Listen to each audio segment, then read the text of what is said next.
Music isn't usually played at one volume or at one single level. Music rises, falls, gets louder and quietens down. The symbols used to indicate when and how this happens are called dynamics. There are 8 abbreviations of how loud or quiet to play music. A P on its own means to play piano, which means softly. An F on its own means to play forte, which means loudly. 2 P's stand for pianissimo, which means to play very softly. 2 F's stand for fortissimo, which means to play very loudly. An M stands for mezzo, which means half.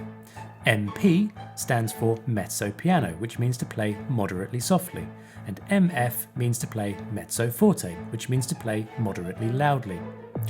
The extremes of these are 3 P's, which stand for piano pianissimo, which means to play extremely softly, and 3 F's, which stand for forte fortissimo, which means to play extremely loudly.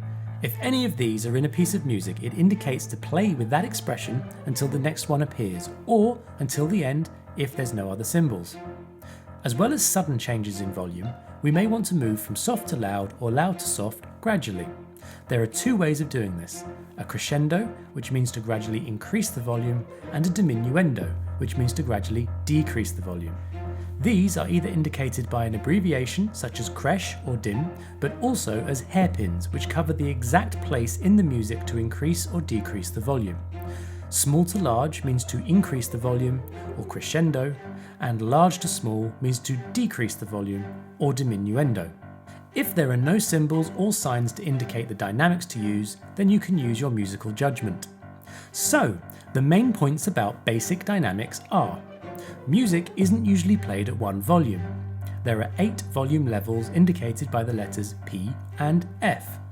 P means to play softly, F means to play loudly, and crescendo and diminuendo markings indicate gradually getting louder or quieter.